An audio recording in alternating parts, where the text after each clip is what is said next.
जय जगन्नाथ। आज का इस वीडियो में आपका स्वागत है। तो आज का जो टॉपिक है आप देख ही सकते हो स्क्रीन में कि भाई पीएचडी का जो पहला साल होता है, आप कौन कौन सा मिस्टेक को अवॉइड कर सकते हो, उसके ऊपर क्या क्या ध्यान देख सकते हो, ताकि आपका जो फाउंडेशन है पीएचडी का, क्योंकि पीएचडी एक पर्टिकुलर टाइम है, लास्ट वीडियो में भी बताया था कि भाई मिनिमम 5 साल से 7 साल लगता है, ठीक है। तो क्या क्या मिस्टेक नहीं करना है उसके ऊपर बातचीत करेंगे। देखो लाइफ में तो कुछ मिस्टेक नहीं होता, ये चीज होता है कि हमारे पास वो नॉलेज अवेलेबल होता नहीं है, तो इसलिए हम लोग को लगता है कि वो मिस्टेक है, ठीक है। तो चलिए बातचीत करते हैं। तो पहला जो मिस्टेक होता है टाइम मैनेजमेंट। और ये जो टाइम मैनेजमेंट का चीज है, ये चीज सिर्फ पीएचडी के लिए नहीं, सब लाइफ का कोई भी आप स्टेज में हो, वहां पे टाइम मैनेजमेंट का बहुत इम्पोर्टेंट रोल प्ले करता है।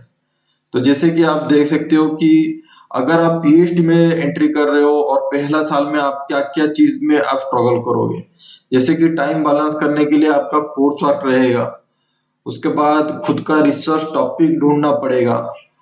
अगर आप कहीं पे पीएचडी कर रहे हो, वहां पे प्रोजेक्ट चल रहा है, तो उस पर्टिकुलर रिसर्च के अंदर क्या क्या अवेलेबल लिटरेचर है उसके अंदर आपको पढ़ना पड़ेगा। उसके बाद आपका खुद का पर्सनल लाइफ है और फैमिली का भी लाइफ है, उसके साथ भी इंटरेक्शन रहता है। तो और कोर्स वर्क के साथ और क्या होता है कि आपको टीचिंग असिस्टेंट के लिए भी काम करना पड़ता है। तो वो भी इम्पोर्टेंट रहता है। अगर आपका रिसर्च गाइड सिलेक्शन हो चुका होगा, तो गाइड जो आपको काम करने के लिए बोलेंगे तो उसको भी करना पड़ता है। तो ये बहुत फैक्टर रहता है, जो फैक्टर दिमाग को गर्म कर देता है और आपको क्या करता है कि दिमाग में इतना स्ट्रेस होता है कि आपको लगता है कि पता नहीं चलता है कब साल स्टार्ट हुआ और खत्म हो गया, ये रहता है, ठीक है।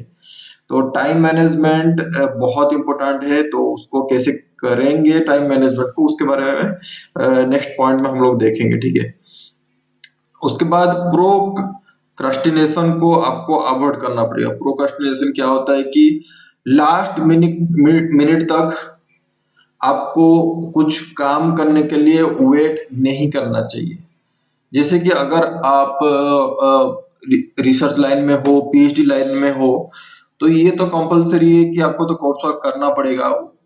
उसके लिए आपको पढ़ना पड़ेगा। कोर्स वर्क ऐसा नहीं है कि आप जाके क्लास ले लो और एग्जाम दे दो, पास हो जाओगे, ये इतना भी इजी नहीं होता है। तो कोर्स वर्क को भी अच्छे से करना पड़ता है। उसके अलावा छोटी छोटी चीज को आपको ध्यान देना, जैसे कि जो मेजर चीज है पेपर के ऊपर, पेपर राइटिंग के ऊपर, जैसे कि आपको कॉन्फ्रेंस पेपर लिखना पड़ेगा या आपको रिसर्च पेपर लिखना पड़ेगा।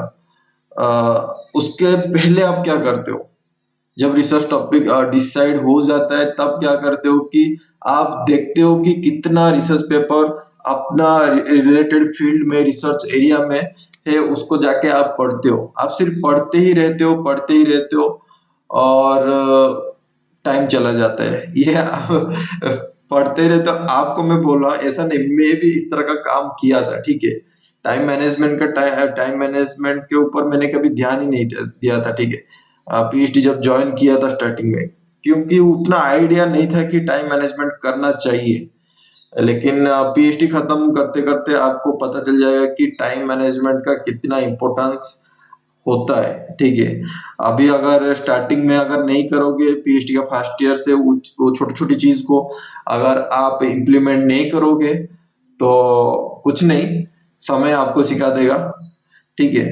तो कोई भी अगर काम कर रहे हो रिसर्च का पेपर के लिए, कॉन्फ्रेंस के लिए, तो लास्ट मिनट तक आपको वेट नहीं करना चाहिए। हर एक दिन आप छोटी छोटी चीज को काम के ऊपर फोकस कर सकते हो। जैसे कि मैं बोल सकता हूँ कि अगर आप कॉन्फ्रेंस पेपर में लिख रहा हूँ, स्टार्टिंग पीएचडी फर्स्ट ईयर में हूँ, तो मुझे कॉन्फ्रेंस पेपर किस तरह का लिखते हैं उसके ऊपर तो आइडिया होना चाहिए ना। जब आप रिसर्च पेपर दूसरे ऑथर का, दूसरे रिसर्चर का आप पढ़ते हो, तो वो क्या लिखे सिर्फ आप रीडिंग कर रहे हो, लेकिन उसके अंदर जब जाते हो, जब खुद को लिखना पड़ता है, जैसे कि कॉन्फ्रेंस का मैं स्टार्टिंग करूंगा कि आप टॉपिक चूज कर लिए और इस टॉपिक के ऊपर आपको कॉन्फ्रेंस पेपर लिखना है। जैसे कि एक एब्स्ट्रैक्ट कैसे लिखना है, ये इंपॉर्टेंट चीज है। तो स्टार्टिंग देखो, पहला साल में टाइम तो नहीं मिलेगा, लेकिन वही 24 आवर में आप आधा घंटा निकालो। 24 आवर में सोचो कि आप 8 घंटा भी सो रहे हो, ठीक है, खा रहे हो, घूम रहे हो, 12 घंटा चला जाता है, खाना पीना सोने का हिसाब लगा दो, और 12 घंटा रह गया आप रिसर्च के प्रोजेक्ट के ऊपर, कोर्स वर्क के ऊपर, ये सब ध्यान दे रहे हो। लेकिन छोटी छोटी आधा घंटा टाइम निकालो भाई, एब्स्ट्रैक्ट कैसे लिखते हैं। तो एब्स्ट्रैक्ट लिखने के स्टार्टिंग में आप थोड़ा सा जो प्रॉब्लम स्टेटमेंट लिए उसको थोड़ा सा इंट्रोडक्शन दोगे, उसके बाद क्या मेथोडोलॉजी यूज करके उस प्रॉब्लम को सॉल्व कर रहे हो, और उसके बाद क्या आउटपुट आपका कुछ रिजल्ट मिल रहा है। तो ये छोटा छोटा चीज आपको सीखना पड़ेगा। तो ये ध्यान दो कि ऐसा नहीं कि आपको पूरा रिसर्च पेपर लिख देना है। तो आप छोटा सा स्टार्ट कर सकते हो कि भाई एब्स्ट्रैक्ट कैसे लिखना है, खुद को क्वेश्चन पूछो। और आप क्या कर सकते हो, डिफरेंट यूट्यूब में जाके वीडियो भी आप जाके चेकआउट कर सकते हो, किस तरह का एब्स्ट्रैक्ट लिखते हैं, क्या क्या पॉइंट रहता है। आपका खुद का टॉपिक आप जब डिसाइड कर रहे हो तो उस टॉपिक के ऊपर छोटा एक एब्स्ट्रैक्ट लिखना स्टार्ट करो। छोटा चीज, एक रिसर्च पेपर में होता क्या है, ये भी आपको ध्यान देना चाहिए। एब्स्ट्रैक्ट होता है भाई, इंट्रोडक्शन होता है, इंट्रोडक्शन कैसे लिखते हैं, इसके ऊपर भी आपको ध्यान देना चाहिए। मैंने पूरा एक प्लेलिस्ट बना के रखा है, रिसर्च पेपर किस तरह का लिखते हैं, उसको जाके आप चेकआउट भी कर सकते हो, ठीक है।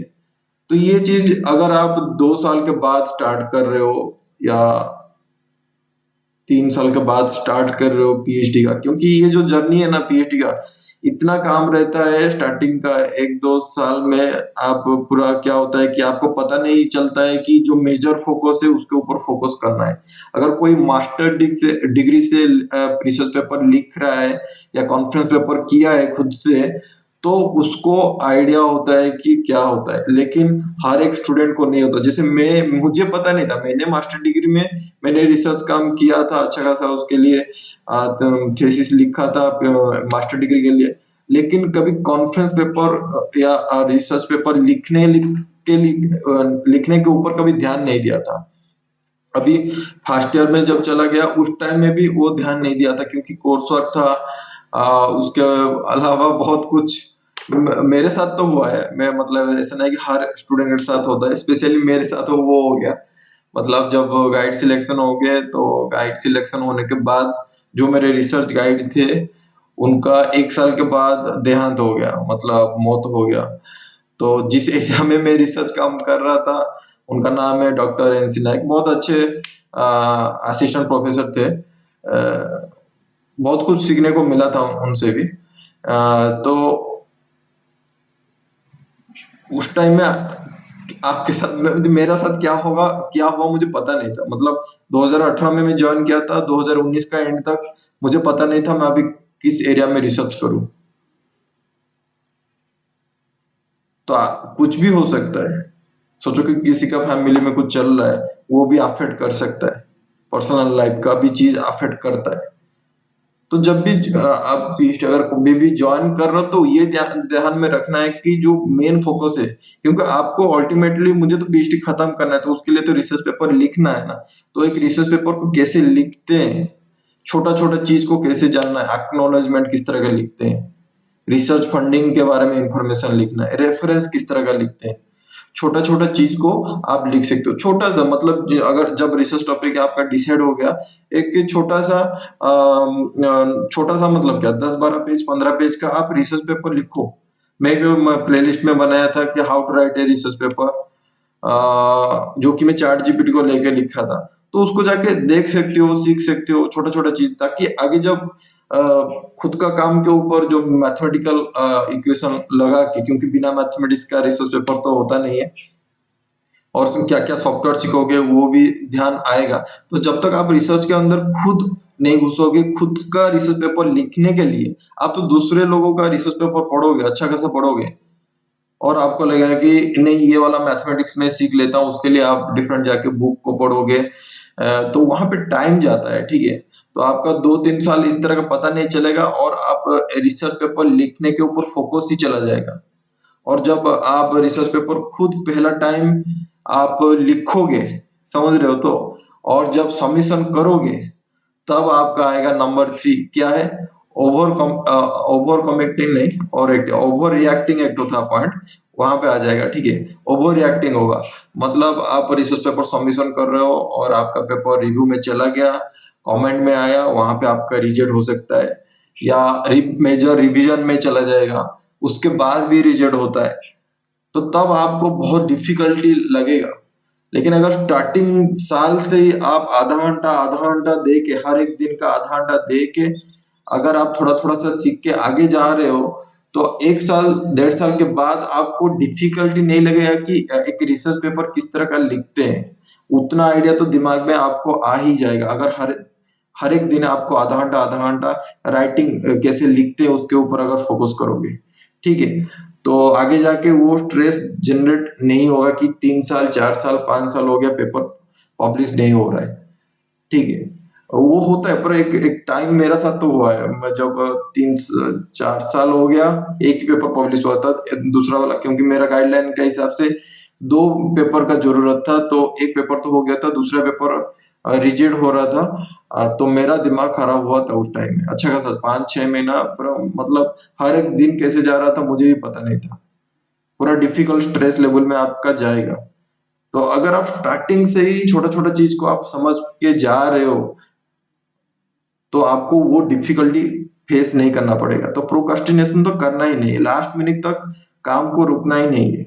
और रिसर्च पेपर पब्लिश करना ये सबसे इंपॉर्टेंट फैक्टर है पीएचडी के लिए।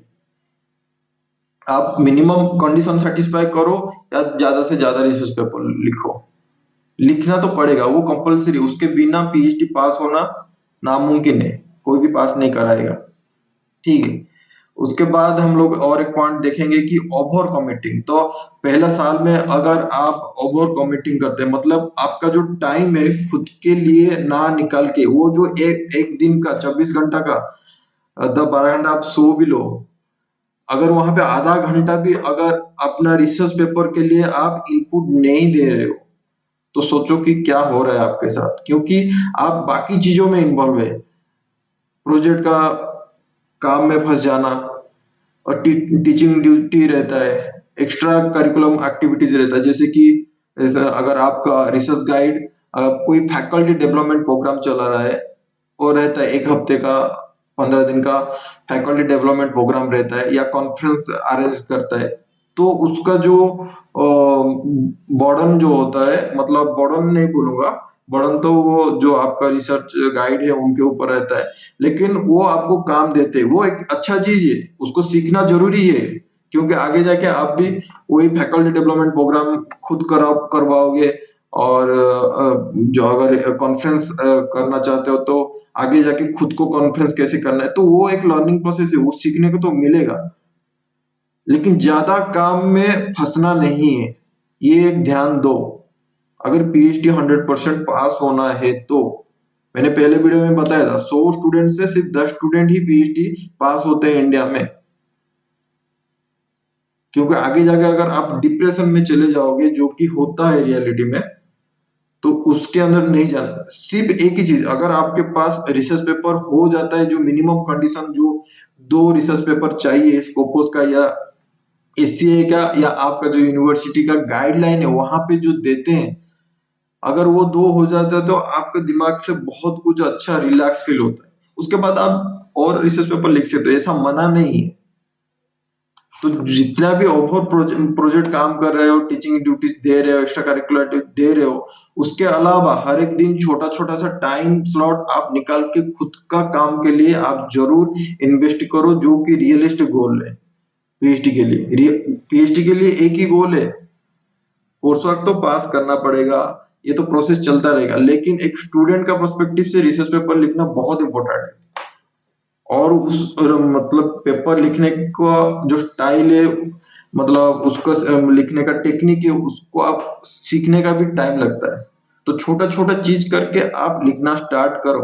रफ वाला पेपर एक ठो लिख दो, ऐसा नहीं है कि आपको पूरा एससीआई साइंस साइटेशन इंडेक्स का, एससीआई वाला वेब ऑफ साइंस का एक 10 पॉइंट वाला जर्नल में जाके पब्लिश करना, इतना मत सोचो। जो आगे होगा उसको देखा जाएगा, लेकिन छोटा सा तो लिख सकते हो, कॉन्फ्रेंस लेवल में आप लिख सकते हो। कॉन्फ्रेंस नहीं हो रहा है तो कोई भी एक नॉन पेड वाला जर्नल में डाल दो।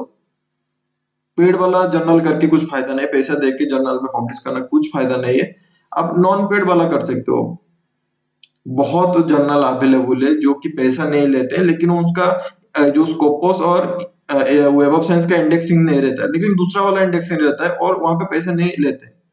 वहां पे भी जर्नल थोड़ा सा एक्सेप्ट हो जाता है जल्दी, 2-3 महीना लगता है, अच्छे से रिवीजन होता है। लेकिन आपको एक तो प्रोसेस, किस प्रोसेस में जाता है कोई एक जर्नल में पेपर पब्लिकेशन के लिए डालता है, वो प्रोसेस आपको नॉलेज आएगा, क्योंकि वो खुद को सीखना पड़ेगा आपको। तो ये छोटा छोटा चीज अगर आप करते हो तो आगे जाके मतलब आपको एक अच्छा खासा फाउंडेशन मिल जाएगा। उसके बाद lack of communication and with advisor, जो आपका रिसर्च गाइड है उनके साथ आप रेगुलर फीडबैक के साथ जा सकते हो। जो भी आप काम कर रहे हो हफ्ते में एक बार, 15 दिन में एक बार, वो डिपेंड करता है। जब आप अपना रिसर्च गाइड के साथ जाके बातचीत करोगे आपको पता चल जाएगा किस फ्रीक्वेंसी में। स्टार्टिंग 1-2 महीने में पता नहीं चलेगा, लेकिन 5-6 महीने के अंदर आपको पता चल जाएगा कि जो रिसर्च गाइड है उनके साथ कौन सा फ्रीक्वेंसी मैच कर रहा है। 15 दिन में जाने से अच्छा होता है, या हफ्ते में एक बार जाने से अच्छा होता है, या डेली जाने में अच्छे होता है। क्योंकि हर एक रिसर्च जो सुपरवाइजर होते हैं, रिसर्च गाइड होते हैं, उनका हर एक का अलग अलग स्टोरी है।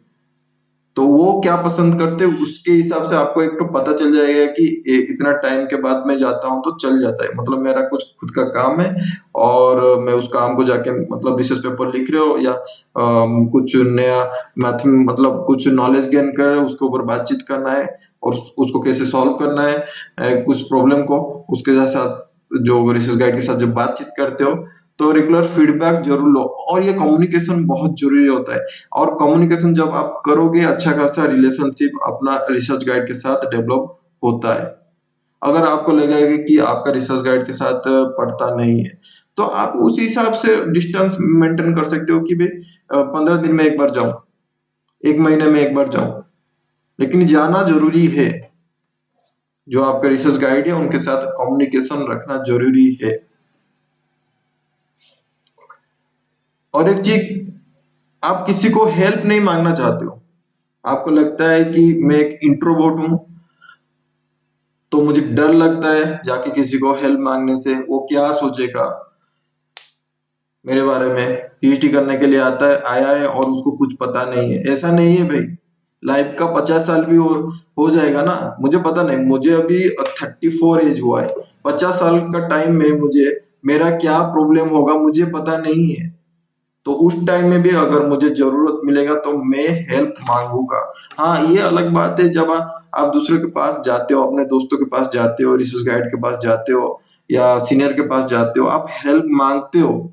लेकिन अगर वहां पे हेल्प नहीं मिल रहा है तो वो आप ओवरकम करके उसका ऑल्टरनेटिव आपको ढूंढना पड़ेगा।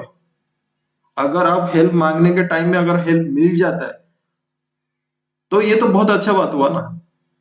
तो किसी को कोई प्रश्न या क्वेश्चन पूछने के लिए आपको डरना नहीं चाहिए, ठीक है। तो आप जरूर हेल्प मांगो। और यहाँ पे देख सकते हो नेग्लेक्टिंग रीड वाइडली, मतलब आप पर्टिकुलर कोई रिसर्च में आप कर रहे हो, तो रिसर्च में जब भी हम लोग करते हैं तो डिफरेंट डिफरेंट एरिया रहता है, उसी हिसाब से आपको काम करना पड़ता है। तो पहले तो देखोगे कि लिटरेचर रिव्यू में दूसरे लोग क्या क्या काम किए हैं।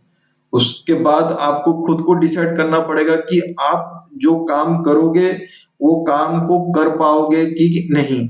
जैसे कि अगर कोई रिसर्च वर्क कर रहा है वहां पे सॉफ्टवेयर लगा रहा है और मैटलैब कोडिंग है ऑप्टिमाइजेशन टेक्निक है, लेकिन समझ में नहीं आ रहा है तो आप अपना रिसर्च गाइड के साथ बातचीत कर सकते हो। जो सीनियर ब्रदर है या जो सीनियर पीएचडी स्कॉलर है उनके साथ बातचीत कर सकते हो। उसके बाद खुद का दिमाग लगाओ। उसके बाद देखो कि भाई कौन सा मैथमेटिक्स, जो क्योंकि बहुत रिसर्च पेपर मैथमेटिक्स लिखा रहता है, वहां पे हम लोग को पता नहीं चलता है कि भाई वो जो मैथमेटिक्स लिखा है और खुद का जो मैथमेटिक्स मैं खुद का रिसर्च पेपर में लिखूंगा, लिखूंगा कब, जब वो दूसरा वाला रिसर्च पेपर में जब समझ में आएगा तभी जाके मैं इम्प्लीमेंट कर पाऊंगा ना। तो ये चीज को आपको दूसरा दूसरा डिफरेंट डिफरेंट रिसर्च पेपर को आप देखने के बाद ही आइडिया आएगा। आपको पता होगा लिविजन, LIVGEN एक तो वेबसाइट है जहाँ पे बुक्स मिलता है फ्री में, बुक्स वहां पे जाके डाउनलोड कर सकते हो। तो आप जाके वहां पे देखो डिफरेंट जो बेसिक कॉन्सेप्ट है, बेसिक टेक्निक है, ऑप्टिमाइजेशन टेक्निक है, वो दूसरा वाला बुक में किस तरह का लिखा है उस वहां पे जाके उस वेबसाइट को जाके आप अपना बुक डाउनलोड करके भी आप पढ़ सकते हो उसको। ठीक है, लेकिन देखो बहुत आप पढ़ दोगे कुछ फायदा नहीं। जो भी पढ़ रहे हो उसमें डिसाइड करो कि उसमें उसको यूज करके मैं खुद क्या कर सकता हूँ। ऐसा नहीं कि आप 2 साल 3 साल 4 साल से पढ़ ही रहे हो डिफरेंट डिफरेंट पेपर को, लेकिन कुछ समझ में नहीं आ रहा है, वो बहुत गलत गलत डायरेक्शन है। आप करिए, मतलब 40 50 60 पेपर पढ़िए, उसके अंदर आपको फाइंड आउट करो और खुद का एक पेपर लिखने के लिए ट्राई करो, वो सब इम्पोर्टेंट है। और आजकल तो चैट जीपीटी है, बहुत कुछ हेल्प में मिलता है, तो उसको भी आप यूज कर सकते हो वो नॉलेज को, जो रिसर्च पेपर में लिखा है उसका मीनिंग ढूंढने के लिए, उसके यूज करके खुद का क्या इनोवेटिव आइडिया रिसर्च के आप बना रहे हो, क्या नोवेल्टी रख रहे हो, उसके बाद जाके आप खुद का रिसर्च पेपर लिख सकते हो। ठीक है, और ये मत आप इग्नोर करो कि वर्क लाइफ बैलेंस वाला जो कॉन्सेप्ट है लाइफ का, उसको आप कभी भी नेग्लेक्ट मत करो। ये रिसर्च करते के टाइम में ये हो जाता है, सेल्फ केयर के बारे में भूल जाता हूँ, मैं तो खुद भूल जाता हूँ। ये भी होता है कि भाई मेरे साथ आज का टाइम में मेरे साथ ये होता है कि मैं 2 दिन 3 दिन ब्रश करने के लिए भूल जाता हूँ। ये अभी नहीं हो रहा है, ये 5 6 महीना अभी, 5 6 महीने नहीं, अभी 2 महीने से ठीक ठाक चल रहा है मेरा। उससे पहले चल रहा था, लास्ट 1 साल 1.5 साल इस तरह का होता था। कुछ मन नहीं होगा, क्योंकि रिसर्च पेपर जब तक पब्लिश नहीं होगा मेरा दिमाग गर्म होता है। तो स्टार्टिंग में अगर काम करे, ब्रश नहीं करने का मन नहीं होता है, नहाने तो पड़ता है, ठीक है, क्योंकि आप जब 12 घंटा 13 घंटा 15 घंटा 16 घंटा काम करोगे तो बॉडी गर्म हो जाता है, तो नहाना पड़ता है, वो तो अच्छा लगता है, लेकिन ब्रश करने का, खाने का, ये सब चीज छूट जाता है। ठीक है, तो उसको कैसे बैलेंस करना है उसके ऊपर आपको जरूर ध्यान देना पड़ेगा, नहीं तो आगे जाके हेल्थ में बहुत प्रॉब्लम आ सकता है। ठीक है, अगर कुछ हॉबीज है, सोशल एक्टिविटीज आप कर रहे हो, जैसे बैडमिंटन खेल रहे हो, या टीटी टेबल में कुछ गेम खेल रहे हो, या वॉकिंग कर रहे हो, तो उस तरह का काम करके आप क्या कर सकते हो, जो काम कर रहे हो PhD रिसर्च का लाइफ और एक्सरसाइज का बैलेंस करके कर सकते हो। ऐसा नहीं कि हेवी एक्सरसाइज करना है, मुझे मसल्स बिल्ड करना है, ऐसा नहीं।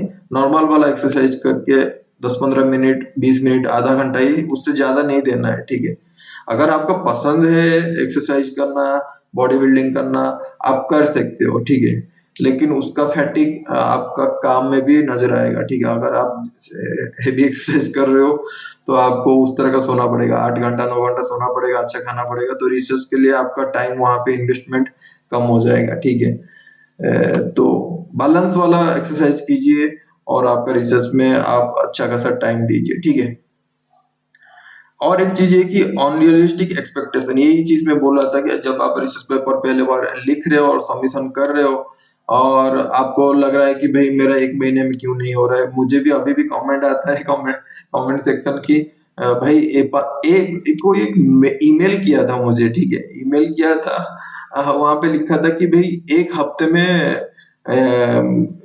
कोई जर्नल में पेपर पब्लिश हो जाता है। मैंने बोला मैंने जितना सीखा हूँ, ठीक है, मैं नहीं बोलूंगा कि नहीं होगा सर, मैं क्यों नहीं बोलूंगा इस तरह का। मैंने जितना देखा कि एक हफ्ते में तो कहीं पे भी पब्लिश नहीं होता है पेपर, तो शायद पैसे पैसे दे के करते होंगे कोई कोई जर्नल में, मुझे पता नहीं उसके बारे में, लेकिन मेरा जितना एक्सपीरियंस है कि 1 हफ्ते में नहीं होता है।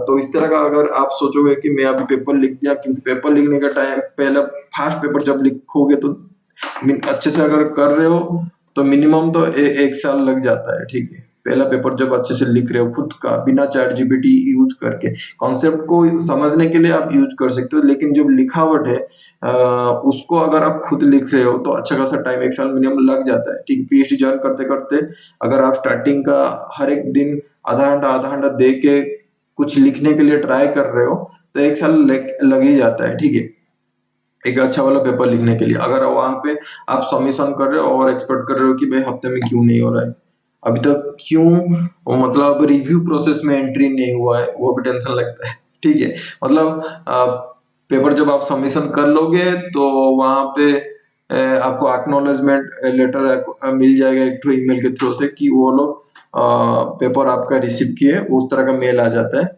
लेकिन रिव्यू के अंदर गया है कि नहीं उसके लिए 1 महीना 2 महीना वेट करना पड़ता है। मैं तो एक पेपर डाला था। ठीक है, वो मेरा सेकंड या थर्ड वाला पेपर लिखा था। ठीक है, ऊपर अच्छा मैथमेटिक्स, एक नया मेथड नहीं, थोड़ा सा मॉडिफाइड मेथड लगा के उसको मैं अप्लाई किया था और इंदर साइंस में अप्लाई किया था। अभी हो गया अक्टूबर महीना, मैंने मई महीना दिया था 2023 में, 1.5 साल हो गया, अभी तक रिव्यू में भी नहीं गया। और उसको मैं वो पर्टिकुलर पेपर को एक्सपेरिमेंट करने के लिए छोड़ दिया हूँ और देखता हूँ कि कितना साल ये लोग लगाते हैं, 3 साल 4 साल, क्योंकि मेरा जो बेसिक रिक्वायरमेंट है अभी मेरा हो गया। मेरा मतलब आज का टाइम में अगर देखूंगा मेरे 3 या 4 पेपर पब्लिश हो चुका है। तो पीएचडी के लिए जो बेसिक चीज है वो पास करने के लिए वो कंडीशन में सेटिस्फाई कर चुका हूँ।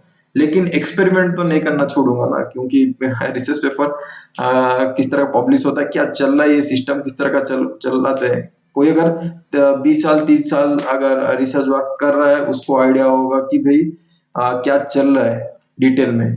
लेकिन मैं सिर्फ अभी 4-5 साल से ही कर रहा हूँ और रिसर्च पेपर लिखना स्टार्ट किया था। 4-5 साल में 2020 का स्टार्टिंग में, एक कोरोना का टाइम में ही स्टार्टिंग किया था लिखना। 2018 में ज्वाइन किया था, 1.5 साल के बाद मैं स्टार्टिंग किया था लिखने के लिए। और एक चीज मैं जो बोला था, जो मेरा पहला जो रिसर्च गाइड थे जो एक्सपायर हो गए, या एक्सपायर नहीं, उनका जो मौत हो गया, उसके बाद मेरा खुद का गाइड जो अभी प्रेजेंट गाइड है, रिसर्च गाइड, उनका चेंज हो गया। तो उसके लिए अप्लाई करना वो एक टेंशन का बात था। तो लगभग 2020 से ही मैंने पेपर लिखना स्टार्ट किया था। ठीक है, तो वो टाइम लाइन है। तो 4 साल से अभी 2024 खत्म होने वाला है, तो 4 साल से मैं रिसर्च पेपर लिख रहा हूँ। तो मुझे तो पता नहीं ना पूरा जर्नल का, जो डिफरेंट डिफरेंट जर्नल है किस तरह का काम करते हैं। तो वो एक्सपेरिमेंट करने के लिए 1.5 साल हो गया, मैं देखता हूँ और कितना दिन वो लगाते हैं। मैंने उन लोगों को लगभग 7 या 8 ईमेल लिखा हूँ, फिर भी वो रिप्लाई नहीं करते। इस तरह का भी होता है। तो लेकिन उस पेपर को लेके मेरा बहुत एक्सपेक्टेशन था कि भाई वो पेपर मतलब रिव्यू में तो जाएगा, इतना तो मतलब मन में था। लेकिन अभी तक रिव्यू में नहीं गया है। क्या पता वो जो जर्नल का जो एडिटर इन चीफ होगा, शायद कोरोना में उसका भी मौत हो गया होगा, तो वो पता नहीं क्या हुआ होगा। देखते, बार बार तो लिख रहा हूँ, देखते कितना साल में रखते हैं। अभी मैं सोचा हूँ, अभी ये साल खत्म होने के बाद जनवरी में और एक तो मेल लिखूंगा। उनका जो different different editor in chief तो रहता है, उसके बाद डिफरेंट एडिटर रहते हैं, उनको भी मेल लिखूंगा क्या हुआ है। ठीक है, तो वो दूसरा बात है, वो तो एक्सपेरिमेंट करने के लिए रख दिया हूँ। तो इस तरह का अनरियलिस्टिक एक्सपेक्टेशन मत रखो कि भाई अभी पेपर सबमिशन कर दिया मतलब मेरा 3-4 महीना में पेपर पब्लिश हो जाएगा। ये हो जाता है, अगर हो गया तो बहुत अच्छा है। ठीक है, अगर नहीं होता उसके बाद क्या करोगे। तब मैं डिसाइड किया था कि भाई 2-3 पेपर लिख के कुछ फायदा नहीं, मिनिमम 7-8 पेपर लिखूंगा। तो 7-8 पेपर जब लिखा तभी जाके 3-4 पेपर मेरा पब्लिश हुआ था। ठीक है, तो उसी हिसाब से आप क्या कर सकते हो कि अपना टाइम को मैनेज कर सकते हो। ठीक है, जो रियल एक्सपीरियंस है उसके बारे में मैंने बता दिया। ठीक है, अवॉइडिंग कोलाबोरेशन, अगर आप कोलाबोरेशन नहीं कर रहे तो वो, देखो कोलाबोरेशन किस तरह का होता है, डिफरेंट डिफरेंट टाइप का कोलाबोरेशन होता है। जैसे कि आप अपना रिसर्च गाइड है, अगर कोई सीनियर स्टूडेंट है उनका नाम डालने के लिए बोलते हैं तो आप डालना पड़ेगा, क्योंकि आगे जाके आपका भी जो रिसर्च पेपर पब्लिश करोगे तो और कोई काम किया होगा और वहां पे आपका नाम भी डालते, तो नाम इस तरह का लगाते जो रिसर्च एरिया में रहते मतलब सेम रिसर्च फील्ड में रहते हैं, ठीक है। ये एक तो एक कोलाबोरेशन टाइप का हो गया। दूसरा वाला कोलाबोरेशन है कि आप खुद पेपर लिख रहे हो और कोई मैथमेटिकली वो सॉल्व करके दे रहा है, उसको भी आप कोलाबोरेशन भी करते हैं इस तरह का। लेकिन अल्टीमेटली जब फाइनल है कि खुद को लिखना पड़ता है। अगर ये वीडियो कोई देख रहा है तो ये दिमाग दिमाग में रखो कि कोलाबोरेशन तो होता है, ठीक है, लेकिन हेल्प इतना नहीं मिलता है जितना आप एक्सपेक्ट करते हो। तो रियलिटी में रिसर्च लाइन में यहाँ पे कोलाबोरेशन करने के लिए बोलते हैं। आप कर सकते हो, अगर आपका रिसर्च गाइड बोलेगा तो वहाँ पे कोलाबोरेशन करना तो पड़ेगा, वहाँ पे तो कंपलसरी, क्योंकि उसमें कुछ क्वेश्चन अराइज नहीं होना चाहिए, ठीक है। वो तो कंपलसरी करना पड़ेगा। लेकिन अगर रिसर्च गाइड को छोड़ के अगर और किसी दूसरे के साथ आप काम कर रहे हो, मिल के पढ़ रहे हो, ठीक है, आप उस तरह का एनवायरनमेंट में हो जहाँ पे आप डिस्कस कर रहे हो अपना रिसर्च किसी के साथ, तो मिल के आप लिख के पेपर पब्लिश कर सकते हो, ठीक है।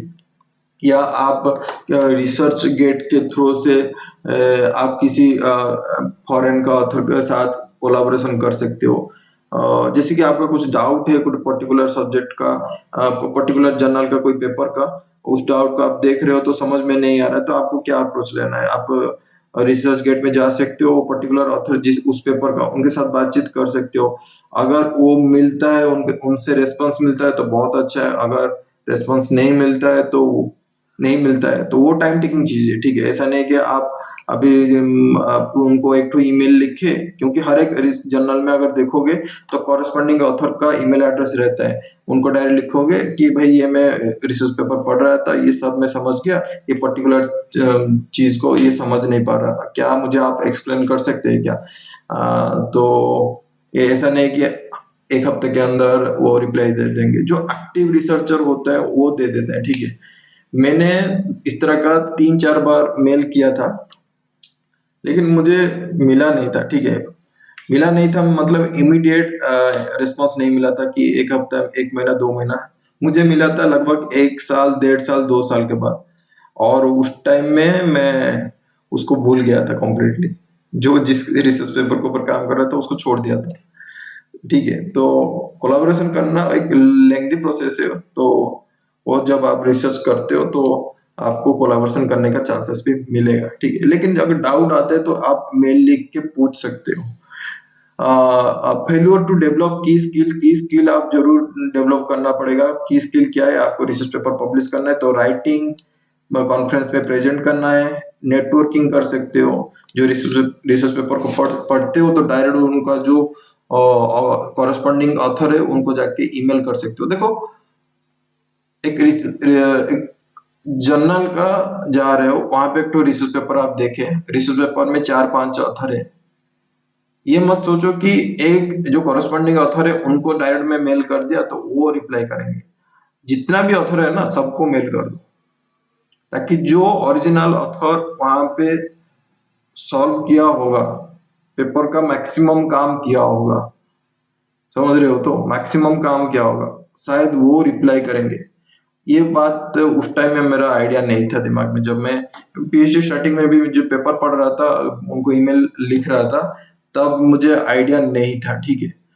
लेकिन आप जितने भी ऑथर है सबको मेल कीजिए, वो बेनिफिट रहेगा शायद, ठीक है। अभी तो मैं खुद का काम कर रहा हूँ तो अभी इतना सोचता नहीं हूँ, क्योंकि आप इतना टाइम काम करते करते आपको आइडिया हो जाएगा कि डिफरेंट डिफरेंट पेपर में किस तरह का होता है, ठीक है। लॉन्ग टर्म के लिए प्लान जरूर करना, जो कि मैंने नहीं अभी तक किया हूँ। लॉन्ग टर्म किया है, एक पीएचडी के लिए लॉन्ग टर्म किया है। ये पीएचडी का स्टार्टिंग साल में करना चाहिए था, कोई बताया नहीं था, इंटरेस्ट नहीं था, या चल रहा है तो चल रहा है, ध्यान मतलब फोकस नहीं था, वो ध्यान देना चाहिए था, ठीक है। लॉन्ग टर्म प्लानिंग क्या है कि भाई 5 साल, 6 साल, 7 साल, जब भी आपका पीएचडी पास हो जाओगे, तब आपको क्या करना है, किस लाइन में जाना है, ये तो पहले से डिसाइड करना पड़ेगा। मैंने उस टाइम में मेरे साथ, मैं बोला ना, मेरा पहला जो रिसर्च गाइड है उनका एक्सपायर्ड हो गए थे, मौत हो गया था, तो तो ये कोरोना भी आ गया था 2020 में, तो बहुत कुछ चल रहा था, तो मेरा दिमाग में ये सब चीज चला गया है। अभी तो नॉर्मल हो गया है, कोरोना कुछ इफेक्ट नहीं है। तो अगर ये वीडियो को कोई देख रहा है, कमेंट सेक्शन में जरूर लिखना, और खुद का लॉन्ग टर्म प्लानिंग कर देना है। आपको करना क्या है, पीएचडी खत्म होने के बाद आपको एकेडमिक लाइन में जाना है, तो उसके लिए अलग कंडीशन है।